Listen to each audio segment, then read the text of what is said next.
Good morning at mapagpalang umaga sa lahat ng mga riders dyan. Especially sa ADV 160 Nation na kung saan ay pangalawang anibersaryo na ng ating Riders Club.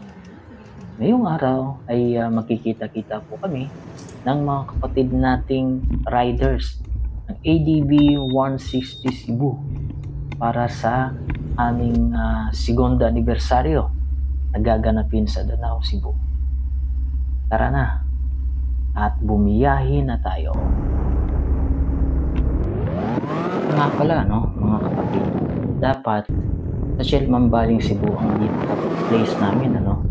At sa mga hindi makakaabot doon, minabuti po ng aming mga kasamahan na daanan na lang sa iba. Daanan na lang iba sa Shell Mandawi, malapit sa Mayo Hospital, para doon na lang sumabay papunta sa aming destinasyon.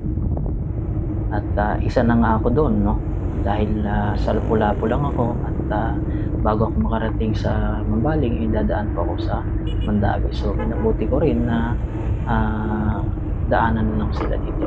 Ayun, at nandito na nga sila sa Shell, ano, sa Maayo, Mandawi, no. At ayan na.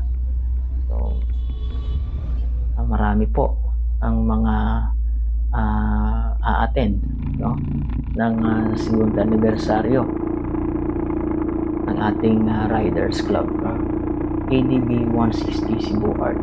At syempre, pag nagkikita-kita, hindi nawawala, no, ang fist bump sa mga riders.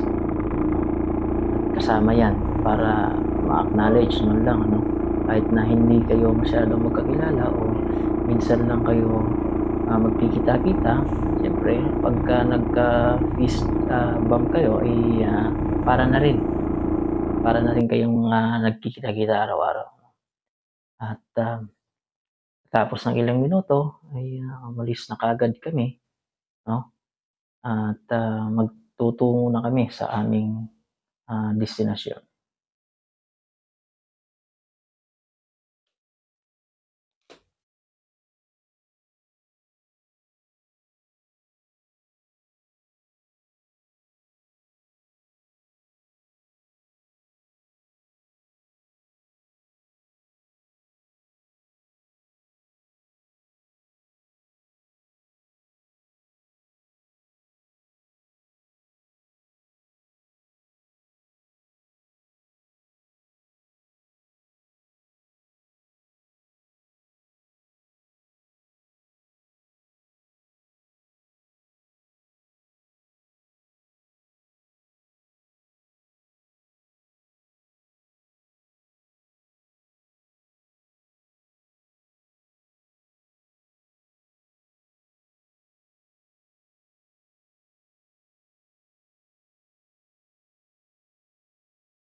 At yun, no, nakarating na nga tayo sa destinasyon natin na kung saan ay dito gaganapin yung segundo anibersaryo ng ADB 160 Cebu RT. Nandito na yung ibang mga kasamahan natin. At nag-park lang tayo, no, para may align, no, sa mga ADB Honda, no, sa mga ADB motorcycles, no, para magandang tingnan, no, yung pagkakaparada. At syempre, no, binidyahan pa rin natin, ano, yung mga iba't ibang kulay ng mga ADB 160. At syempre, pag nagkikita-kita, kwentuhan, no, at saka sharing of knowledge, no, sa about Honda experiences, no. Yun. So, yan yung mga kapatid nating riders. At iyan na nga, no? Nandito na tayo sa venue mismo, no? Yung, yan. So, magre-register muna kami para sa mga paraffol, no? Ng ating mga admin ng ADB 160 Cebu. So, ayan na, oh, yung venue. Ayan, makikita ninyo, no? Segunda anibersaryo. So, ayan. At nagre-register na yung iba. At yung iba hindi pa nakakarating, no? At meron kami isang kasama na nasiraan, no? At to the rescue, yung iba naman. So, ayan na, no? Nag-umpisa na yung ano natin, mga admin, ano? At yun nga, yung alak na dito sa harap natin, ano? Pero, yan. At nagpapakilala na ang bawat isa para lubusan, ano? Makilala. At hindi lang yung mga bago, pati na rin yung mga datihan pa o yung mga tinatawag nating pioneer. Kasama na ako doon. So, ayan, nagpapakilala ang mga kasamahan natin, no? Na riders. A few months siguro after, nakunin ako sa mga rides. At ayun. So, nandito na yung dalawang rescuer, ano? Na nag-rescue sa ating kasamahan na nasira. Yan, si Echo the Great. Yan, so siya yung Jericho Rosales, no, ng ADB 160 Cebu. So ayan, isang lady rider po namin na nagpakilala. Ayan, so syempre after ng pagpapakilala, mga palaro din naman, no? At ito nga, yung dalawang magigiting nating riders, ADB, kung saan nagpa-club sila, no? Na kung sino ang pinakamatagal na makarating sa finish line siyang panalo. Hindi lang yon, kung sino yung makaapak, no, sa semento ay siya ring talo. So, yan na. Ay bumabanat. Yan. Yan, no? Tingnan mo, Ayan, kunya.